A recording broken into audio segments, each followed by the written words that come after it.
আসসালামু আলাইকুম। আমার আজকের এই প্রথম ব্লগে আপনাদের সবাইকে স্বাগতম। আমরা আজকে চলে আসলাম কার্তিকপুর জমিদার বাড়ি ও কার্তিকপুর হাই স্কুল ঘোরার জন্য।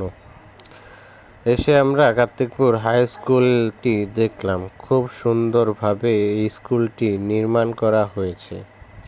এই স্কুলটি নির্মাণ করেছে কার্তিকপুরের জমিদাররা। এই স্কুলটি নির্মাণ করা হয় 1899 খ্রিস্টাব্দে। রাস্তার পাশেই এই স্কুলটি অবস্থিত। তার একটু ভিতরে ঢুকলেই দেখা যায় কার্তিকপুর জমিদার বাড়ি।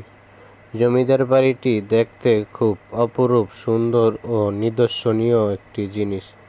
কার্তিকপুর জমিদার বাড়িতে ঘোরার মতো অনেক কিছু ও অনেক প্রাচীন আমলের জিনিসপত্র রয়েছে।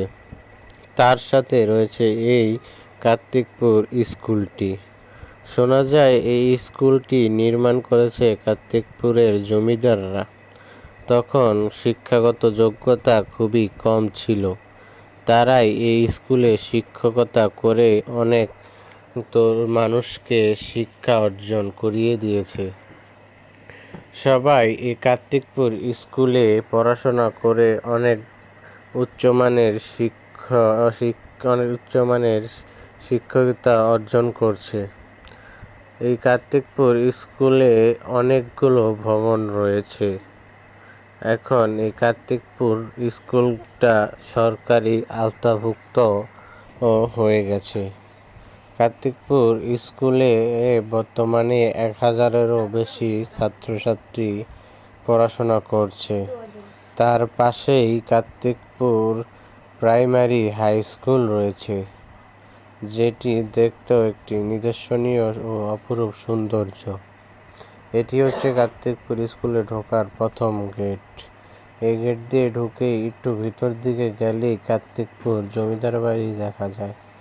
এই স্কুলের ভবনগুলো শোনা যায় আজ থেকে প্রায় 1200 আগেরও ভবন এই স্কুলটিতে রয়েছে।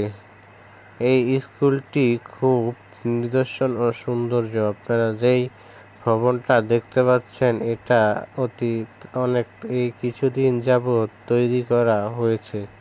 এর পাশেই অনেক পুরাতন বিল্ডিং আছে, যেগুলো খুব ঝুঁকিপূর্ণ বলে সেগুলোতে ক্লাস করানো হয় না। এই স্কুলের এটার ভেতর 3 তলা রয়েছে ও 10টি ক্লাসরুম রয়েছে। বাকিগুলো অফিস কক্ষ ও অন্যান্য কাজে ব্যবহৃত হয়। সো গাইস, আজকে আমাদের ব্লগ এই পর্যন্তই। সবাই সুস্থ থাকবেন, ভালো থাকবেন ও আমাদের পাশে থাকবেন।